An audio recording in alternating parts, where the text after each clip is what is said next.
My name is Koya Crespin. I came from North Portland today. I received my no-cause notice 4 months after giving birth to my son. In 2015, when Portland saw some of the highest rent increases in the nation at 15% and an extremely low vacancy rate of 3%, the city declared a housing emergency.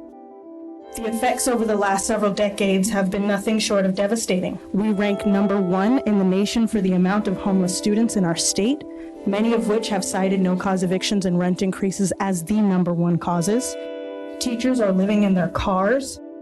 She definitely saw us as a vulnerable population, so she wasn't doing repairs for us. People would ask for repairs, and she would basically tell them in so many words, if they kept asking for repairs, she was going to call ICE.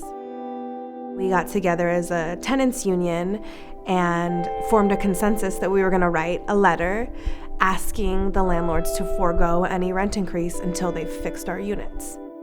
Shortly after that, we all got no-cause evicted again. We have about, according to the latest point in time count, about 4,400 people who are experiencing homelessness on any given night.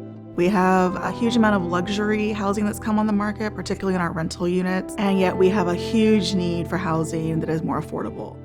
In response to the outcry against skyrocketing rents and no-cause evictions, Oregon passed Senate Bill 608 in February 2019. The bill limited rent increases to 7%, the first statewide rent cap in the country, and forbid most no-cause evictions. Our housing crisis, as we heard from Senator Courtney, demands a solution that is multifaceted, investing in production, preserving affordable units, and by enacting common sense protective legislation like the one we are discussing today. I wish this bill did more. This bill is the least we can do, and I believe that's right. Portland's housing crisis is driven by the fact that most of the city's land has been zoned exclusively for single-family housing. Residential units take the most amount of our land, and historically most of that land in Portland has been zoned as single-family 1 residential zones. In 2019, Oregon lawmakers passed a bill allowing duplexes in former single-family zoning areas in larger cities. At the same time, Portland has been working on its own residential infill project, or RIP, which implements the state law and allows for higher density in some areas. So you could have both a backyard cottage and a basement apartment on the same lot, essentially allowing any single-family residentially zoned lot to have up to 4 units, whether it's a combination of accessory dwelling units or duplexes or triplex. The RIP discourages large luxury homes by limiting the size of all buildings and incentivizing more units up to the 4-unit maximum. The intent is to increase access to multiple types of housing and to keep prices down.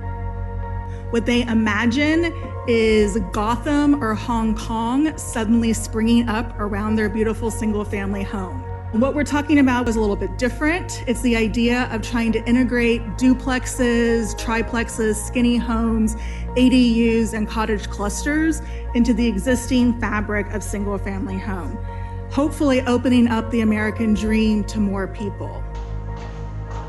While opening up housing options to more residents does relieve pressure, other groups are directly working to provide affordable housing for those that have been most affected by displacement, low-income residents and people of color.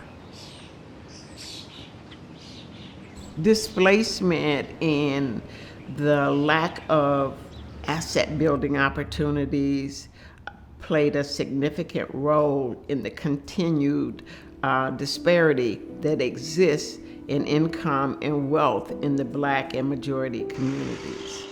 In spite of multiple commitments by the city to prioritize affordable housing, an estimated 10,000 people of color have been displaced from North and Northeast Portland since 2000 to city edges or out of state.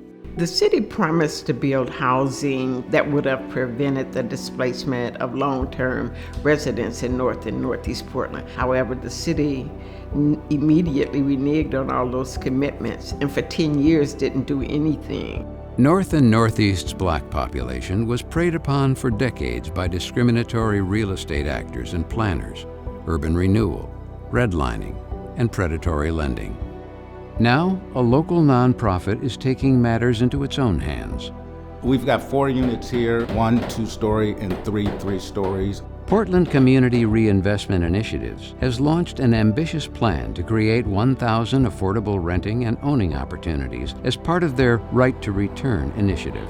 In that process of creating housing, we're creating thousands of jobs, we're creating and supporting hundreds of small businesses. The city took and basically, for the most part, replicated the concept. They coined the title of their work or their effort as a preference policy. People that were lied to and deceived are not really getting preferential treatment, they're getting justice. Like many growing cities, Portland has succeeded in becoming a desirable place to live, but it continues to struggle to make its successes available to those who call Portland home. So we want to think about who is at risk of being displaced while we ensure that we're creating housing stock that serves all income levels. What would a true regional housing strategy look like that promotes fair share, equal access to opportunity?